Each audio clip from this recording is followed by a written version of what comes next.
Well, hello everybody. What a wild one that was. Ooh. Let's get the echo off of that one. Ooh, welcome.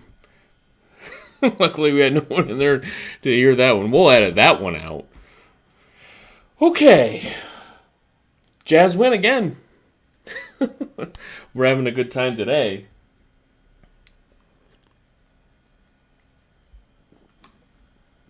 Welcome to the Salt City Hoops live postcast. We are here chatting now about the Jazz thrilling 134 to 133 victory over the Phoenix Suns. Jazz came out hot real early. Looked like they were on their way to a blowout, but this is the NBA. This is professional basketball. In early blowout in the first 5 minutes doesn't mean anything. It ends up being tantamount to a big run in the middle of the game. This ended up being very tight throughout.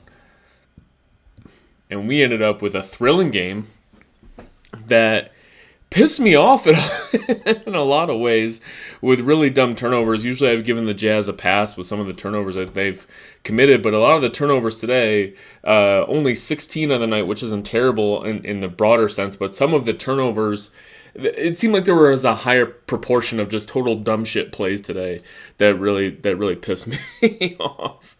But still got the victory. We had a couple big heroes today. Big heroes. Credit obviously goes to Lauri Markkanen. Career high 38 points. And I know he's hit the 30 burger. If you even want to call 30 points a burger, maybe it's more like French fries. He's hit it a few times in his career. But this is the first time that Lauri Markkanen hit up to 38. And he capped off this 38-point performance, which, by the way, he was 15 of 18 from the field, 2 of 3 from 3. He could not miss. Lauri Markkanen was completely incapable of missing shooting the basketball, except for, obviously, the 3 times he did. But he capped it off with 2 wild, excellent plays. He was able to fool the defense on a screen and get a wide-open dunk from a pass from Mike Conley for Conley's 10th assist tonight in regulation. And I'm bearing the lead a little bit. Lauri Markkanen finished the game with just an unbelievable desperation, long 2-pointer. And it wasn't a throw-up like just, it's a desperation heave. It was towards the end of the shot clock, and he had the ball, and he needed to make a shot. And he executed a turnaround jumper that was probably the one time in his career where the Dirk Nowitzki comparisons actually made a little lick of sense. That long 2-pointer to win the game was just unbelievable with about 38 seconds left. Wow. That was a lot of fun. So the other hero, though, was Malik Beasley. And I've been pretty consistent throughout my analysis of these games that anytime Malik Beasley wants to shoot the ball 100,000 times, I'm okay with it. His style of playing basketball and when he's going to take his shots, 90% of his shots are just always going to be those shots that you love as a fan and as in the modern NBA where you're looking for threes and layups. He doesn't have a Jordan Clarkson diet of contested threes. He finds the spots, he gets open, and when he gets a pass, his reception of a pass to shooting motion is so quick and so fast. And he doesn't need to have it at his shoulders or whatever to do the old Joe Ingles or Klay Thompson style shoot it above your head and just make sure the follow-through works. Malik Beasley's he has like a little dip to his shooting motion, it's so imperceptible, but he has a full ass shooting motion, which is better for accuracy. But he commits to the shot as soon as he gets the ball, and he's able to do it because he's already figured out where on the court to be. He never rises up for a three, or very rarely, I should say. Never is a dangerous word. But he very rarely rises up for a three-pointer after receiving a pass and is surprised that the defense is there, right? It would take a crazy Mitchell Robinson style like verticality block to block a Malik Beasley three, because he is so quick with his decision making that is aided by a prefatory analysis of where he is on the court, make sure that he is actually open. Now, he doesn't do the Klay Thompson run around and relocation, or like the Kyle Korver run around, where like the defense is so terrified of where they are on the court that you need to do that kind of like sprinting activity and deception with your off-ball movement. I don't think Beasley's respected as much as he should be. He's always been a very good three-point shooter. I wouldn't call him an elite three-point shooter, but I would call him an A- three-point shooter, and that's great, right? And so he gets the ball so quickly and he rises up for three, and he so very rarely takes a mid-range jumper. There was one today, I think it was in the first half, where he did drive and ended up doing a turnaround jumper, and this was early in the game. It was right after he hit a couple threes. He was feeling himself, and he probably deserved a little bit of license to say, like, I understand my stroke today. I understand where the ball is going to go in the basket. So I really thought that Beasley had license to shoot that mid-ranger, but he's not really going to shoot a lot of those mid-rangers too often. So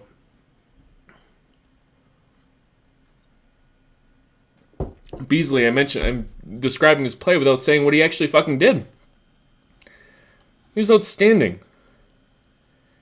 10 of 17 from the field, 7 of 13 from 3, which puts him at 3 of 4 from 2, including that mid-ranger I mentioned.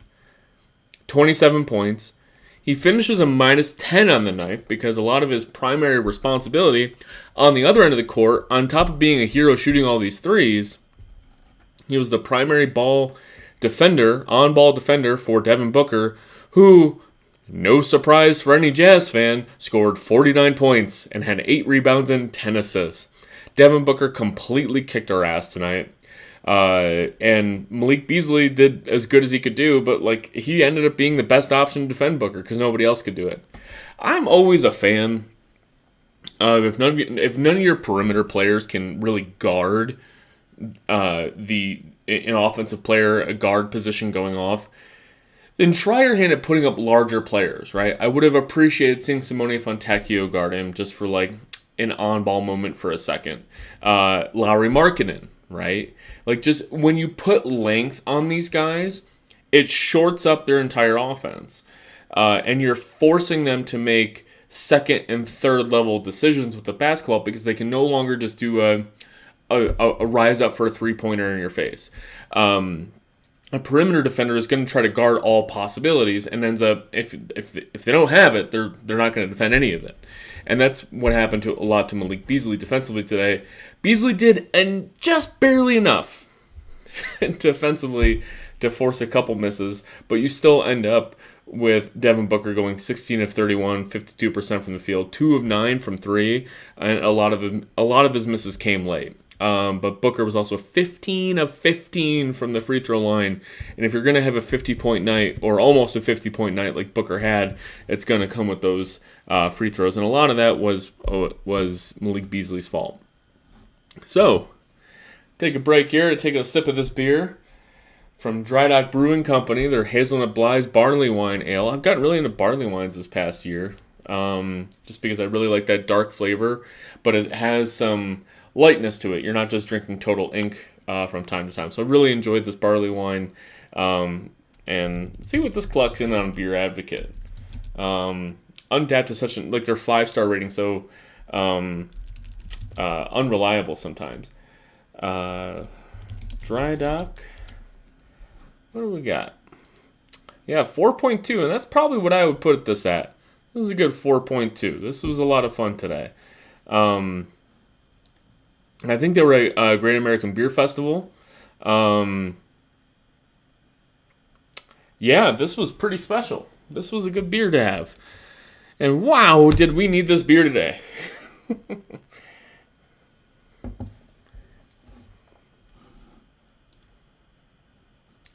So, Markkanen a hero, just couldn't miss. And Markkanen scored the ball in a lot of different ways today that I really appreciated. So Lauri Markkanen was getting the ball off the catch. He was initiating actions.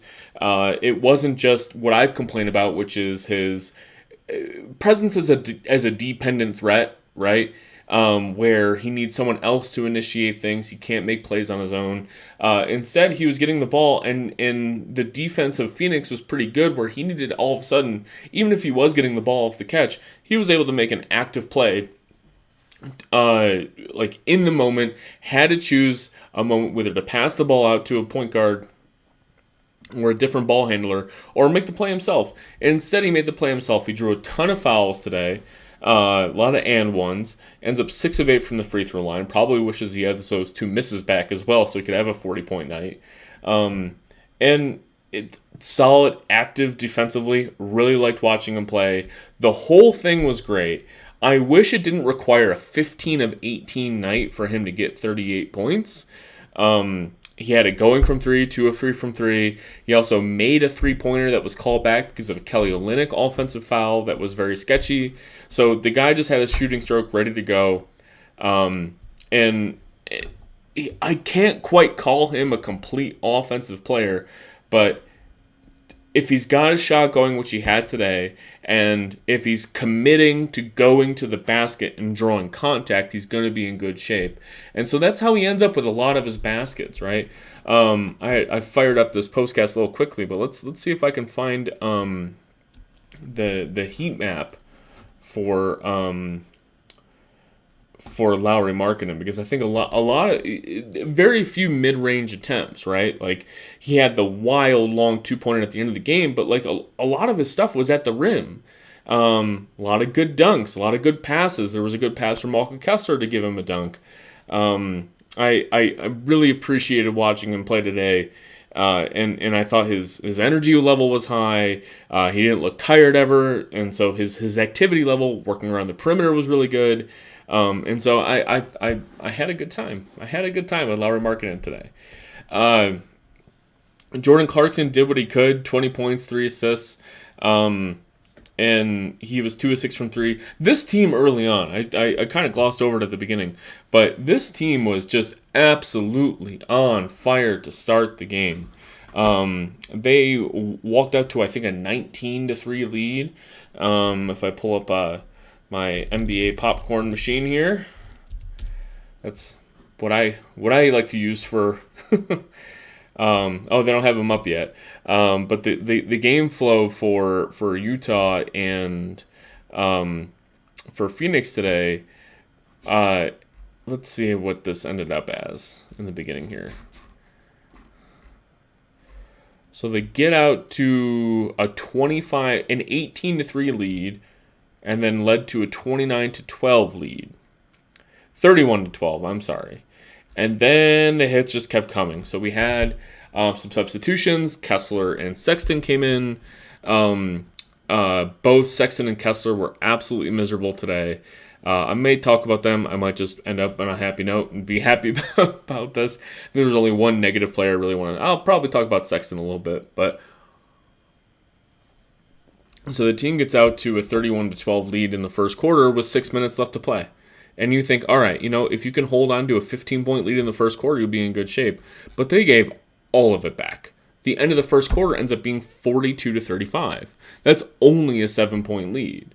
And at one point, it got to 35-31 in the first quarter. So they, within a span of 4 minutes or less, they warped a 19-point lead down to 4.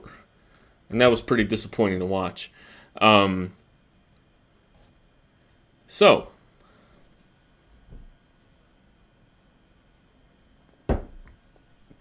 guys I had problems with today is anyone who committed dumb turnovers. And that include the gamut of Walker Kessler, who's a rookie, and he's going to have good nights and bad nights. He's had way more bad nights than good nights recently. Colin Sexton, who was just pretty much miserable the entire time. Colin Sexton ends up a minus 20 on a game that they won by 1 today. He goes 5 of 10 from the field, and it looks like he has 1 turnover. There was a lot of Sexton was matched up against Booker a little bit, and His misses were just wild attempts that should have never been tried. He was 0-1 from 3 on a pull-up that was early in the shot clock that should have never been attempted. The 5 of 10 from the field does not, and 0 assists, right? Sexton had zero vision for passing today. Just absolutely no idea as to where the defense was and what he wanted to do with the ball except score the basketball. I don't know what it got into him tonight. It was very frustrating to watch, especially after we had the usual Vanderbilt and Olynyk foul trouble, so we ended up with the 3-guard combo that I really enjoyed watching earlier in the season, which was Conley, Sexton, and Clarkson, and I do think that combo can work, but Sexton was playing for himself tonight. I did not see any... I would have preferred that he had 2 assists and 3 turnovers than 0 assists and 1 turnover. It was pretty clear he wasn't looking to set up people's shots, and he ended up throwing the ball away. He ended up missing a bunch of wild shots. He had and a couple of his baskets were lucky shots that went in. He had a careening layup that sent him flying out of bounds that went in, and I was quite disappointed in that. And of course, he's just completely dragging the team down defensively. Had no juice defensively, again, especially against Devin Booker and Cam Payne of all people, right? Like, so Cameron Payne's been playing great with no Chris Paul in the lineup. Cam Payne had 17 points today and 5 assists. I thought Sexton's pressure on Payne and Booker was not great, and just a very frustrating night from Colin Sexton. You're going to look at the stat line tomorrow and say he played 21 minutes, he shot 50% from the field, that's fine, and he only had 1 turnover. Plus minus is such a funny little stat, right? So you can't have it explain or not explain game to game. I think it could be pretty fluky. But there are some plus minuses that really explain it. One big example is whoever the backup center is for Denver, right? Like, if you come in for Jokic, they've had a backup center problem for years. Like, and they would lose leads, and you would need Jokic to play 44 minutes. Sexton's minus 20 was very indicative of his entire presence on the court tonight. And if you point to the 1 turnover and only 5 missed shots, look, he's taking 10 shots in 21 minutes, first of all, right? Like, that's a lot of shots for only 21 minutes. And so he's playing a lot with Walker Kessler and Simone Fontecchio. That minus 20 would have been even worse if it wasn't for Malik Beasley's absolute heroics from downtown. So Sexton plays with Fontecchio and Kessler. I thought Kessler, he played 20 minutes today in part because of, again, Jared Vanderbilt and Kelly Olynyk foul trouble. And Kessler ended up real gassed, not very successful. This is one of Kessler's worst games of the season. He was a minus 18, 0 of 3 from the field, 1 of 2 from the free throw line, no blocks, 3 fouls, 1 point. And a lot of it's just because he and Sexton don't have a good relationship yet. The rotation was a little bit jiggered because of foul trouble. And his defense was a struggle, like 3 fouls in 20 minutes. All of them were bad fouls. He wasn't credited with a turnover, but I counted at least 2 plays where he just didn't secure a rebound that was in his hands and like very solidly in his hands and just got swiped away by a Torrey Craig or Mikal Bridges. But we're going to have up and down nights from Sexton and Kessler. That's okay. Sexton, we have him on a 4-year contract. There's a lot of growth that's going to happen with Colin Sexton. It's going to happen over time.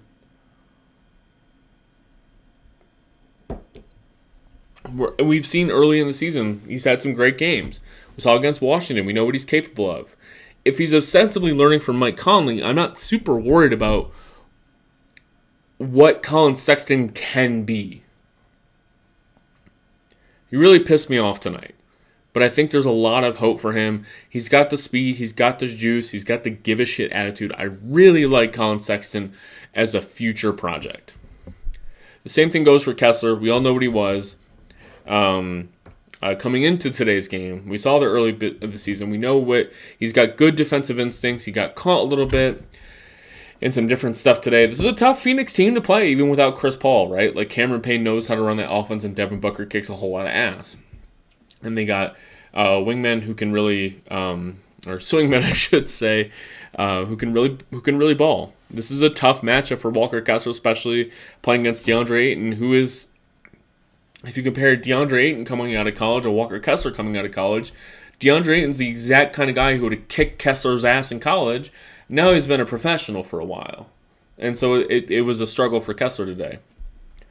But it was an inexcusably bad performance from Kelly Olynyk today. And just as equally as Colin Sexton's minus 20 explains how he played today, Kelly Olynyk's plus 19 was all virtue of other players. Because Kelly Olynyk plays 20 minutes. He starts the game, right? He goes 0-1 from 3. So he is not part of the barrage that led to the 19-point lead in the first quarter. He is not contributing to that. He had a pass. He had a couple good screens set in the first quarter. But he's just a beneficiary of all the bombing happening in the first quarter with Jordan Clarkson. Mike Conley ends up 4 or 5 from 3 today. Lauri Markkanen hit a 3 in the first quarter. Malik Beasley had a couple threes in the first quarter. Instead, Kelly Olynyk commits 5 fouls, has 4 turnovers, 3 of them completely fucking insane, right? Not Olynyk trying to make a play and just forcing it in there, and the guy just didn't catch it, or it was within the flow of the offense. He had one pass today that was, Simone Fontecchio, he plays 9 minutes today, making the most of them, and he has a weak side block against DeAndre Ayton. That's really hard to do. That's so hard to do. And it was his activity level, and I know I'm cheering for the guy, and I wrote a piece on him, so I want him to do well. So Fontecchio gets the block and he runs on the break. Olynyk gets the rebound and starts dribbling up the court. And and Fontecchio is the NFL equivalent of being triple covered, right? Just not a pass you throw. And in the NBA especially, you have to just stop, take stock of what you have, and if on the fast break you just have one guy down there with 3 guys covering him, the best move is just to wait for the semi-break. Give it to your point guard. See if he can make a play getting to the rim. If you're dribbling the basketball, you get to the rim. Couldn't do it. Got blocked twice by Mikal Bridges today. And not on weak side Mikal Bridges. Sorry, to clarify, those are not weak side Mikal Bridges playing great defense from the weak side and surprising Olynyk. No, these were one-on-one blocks where Olynyk has Mikal Bridges guarding him, and he takes Mikal Bridges down or tries to make a move on Bridges and gets his shit stuffed by a guy who's just simply a better defender than him. He had no awareness of where he was on the court. He's committing dumb fouls all the time, and the truth is about foul trouble, and it's especially true with Olynyk. You are going to get bad calls against you. But what turns you into a foul-prone player, and this is equally true of Jared Vanderbilt, by the way, those bad calls get highlighted at the end of the game. Jared Vanderbilt had a clean strip on Devin Booker that was called for a foul. Kelly Olynyk bowled over a guy after getting shoved by DeAndre Ayton. That's the play that negated the Lauri Markkanen 3 at the end of the game. Those are bad calls. They're going to happen. They're especially going to happen against big men.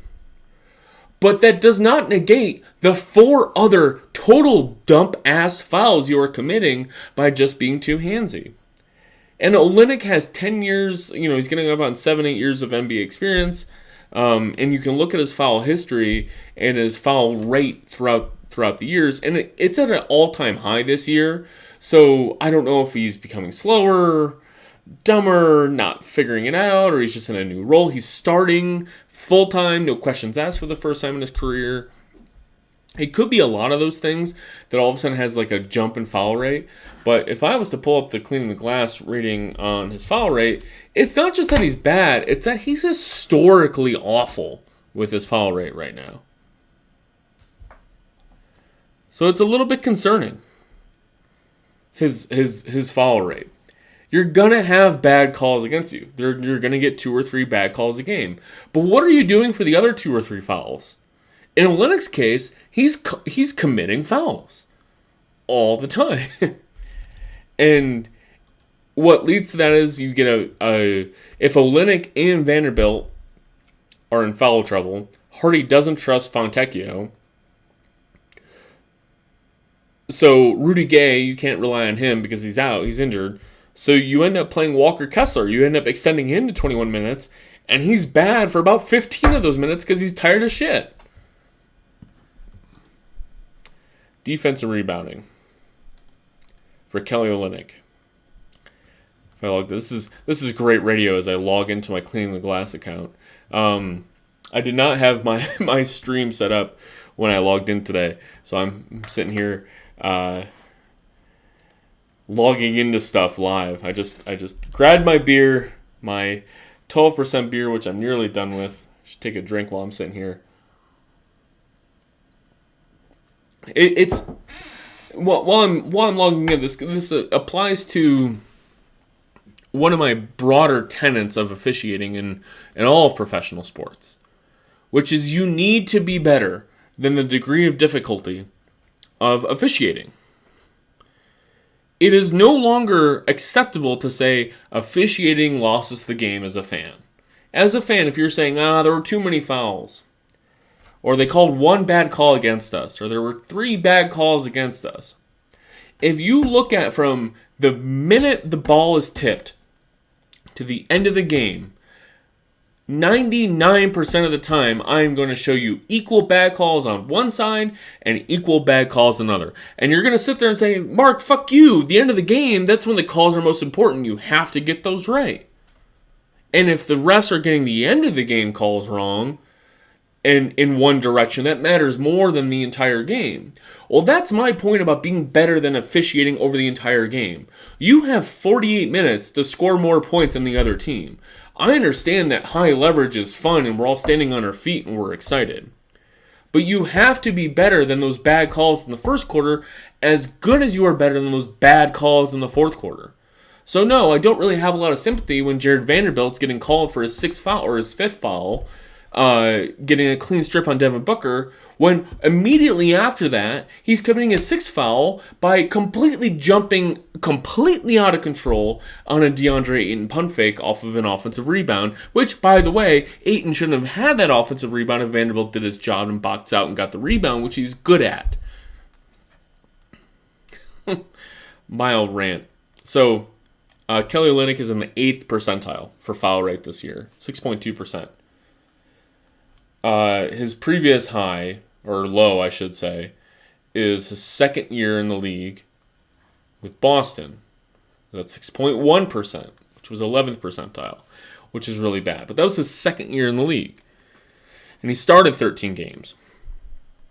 But it got better from there. 4.6%, 5.5%, 5.1%, 3.7% when he started 36 games for Miami in 2018. 5.2%, 4.1%, and on and on. And then he plays for Houston and Detroit. Also pretty okay foul rates for teams that don't matter. But when I'm looking at that meat of his career in Boston, Miami, he's at around, I think the average, if I'm guesstimating, is about 5.1, 5.2%. That would put him around 25th to 30th percentile. That's below average for a big man. It's not good, but for a big man, for a power forward, for a center, that makes sense, right? You're being challenged at the rim, and that's okay. And then there was that one season that he's at 3.7%, starting 36 games. I'm not sure how much, like what credits that disparity, because he's been around 4.95% his whole career. He was 4.8% last year in 40 games, 19 minutes a game, 34th percentile. 16 games of starting, 27 minutes a game. He's at 6.2%, which, like I said, is the highest of his career. I think that'll normalize down a bit, but I'm not saying Kelly Olynyk is suddenly like this massively foul-prone player.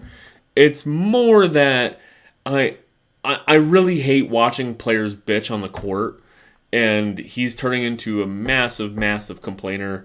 And really, buddy, it's just because you're committing fouls while you're out there. And so on top of his turnovers, on top of his missed shots, just a very frustrating player to watch today. But that's all right.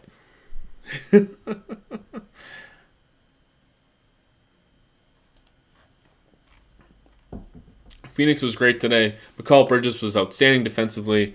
DeAndre Ayton, just kind of an NPC. He had 8 assists. If I was to tell you how many assists Ayton had after the game, I would say maybe like 4. He was a pretty decent passer.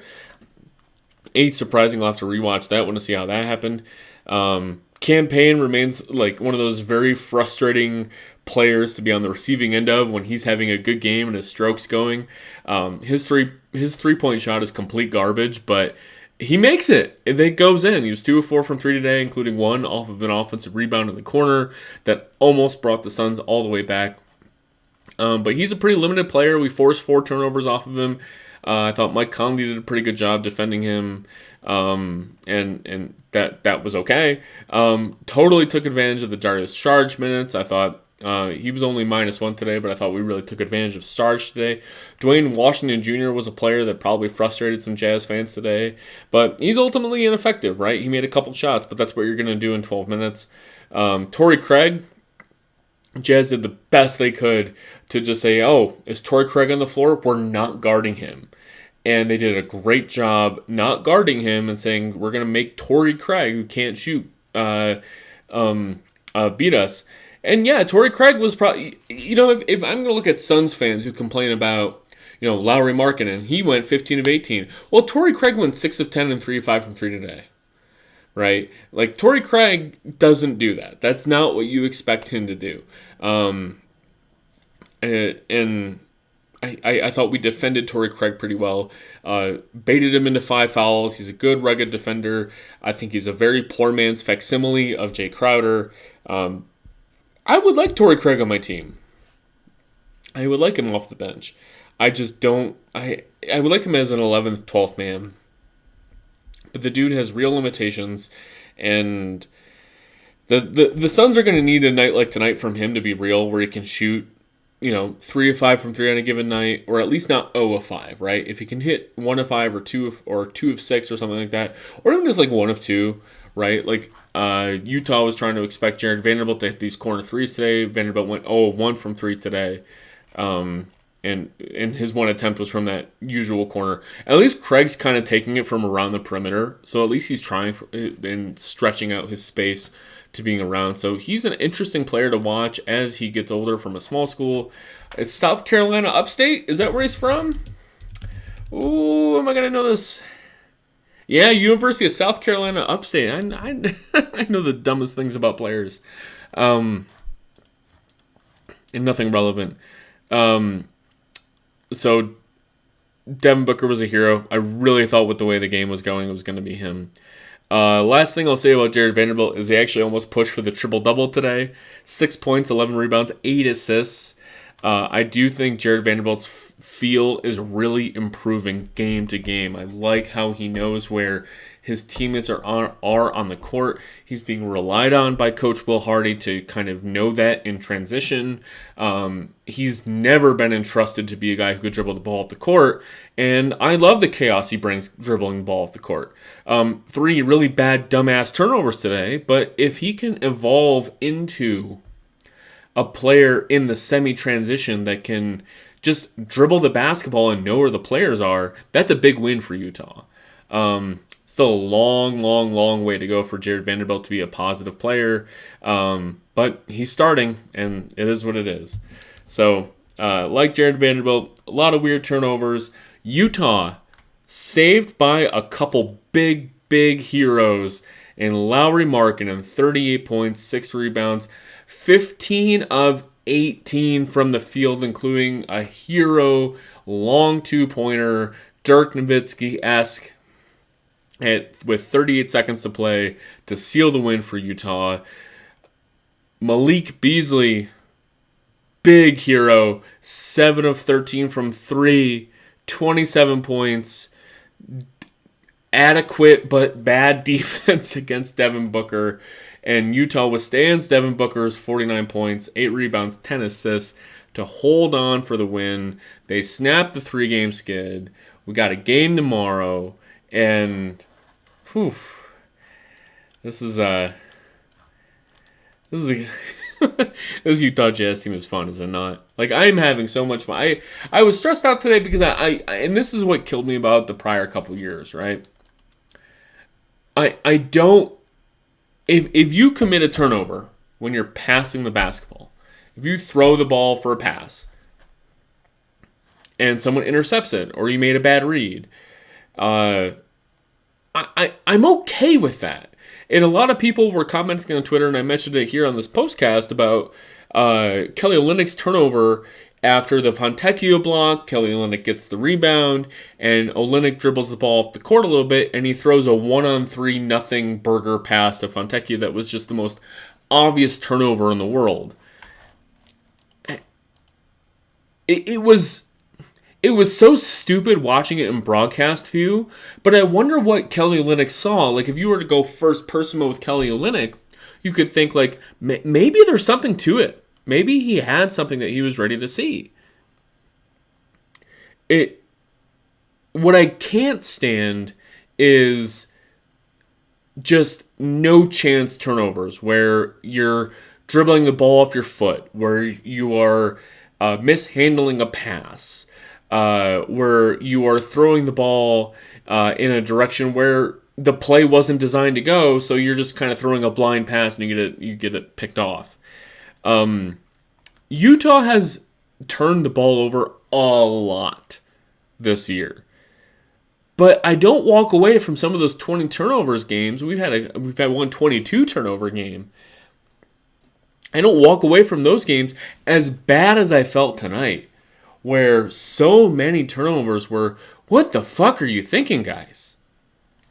Or not just like what you're thinking, but just like the ball's just not bouncing our way and getting it stripped when you should really have better possession.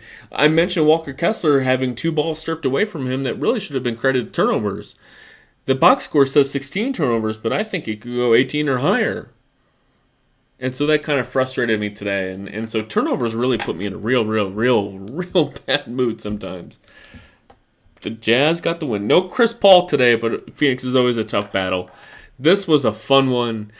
It always is. Got the West leading Blazers. We get the 11-6 Utah Jazz going again. The Jazz get no breaks. Jazz are going on the road against the Blazers tomorrow. I'm gonna sign off tonight. Y'all have a great night, and I'll be online tomorrow night. We got a later start tomorrow night, and we're gonna have some more beer and chat it. This is Mark Pereira for Salt City Hoops. Might have a guest or two on next couple nights. We'll see. Y'all have a good night. Enjoy some beer, and we'll see y'all tomorrow night. Have a good night.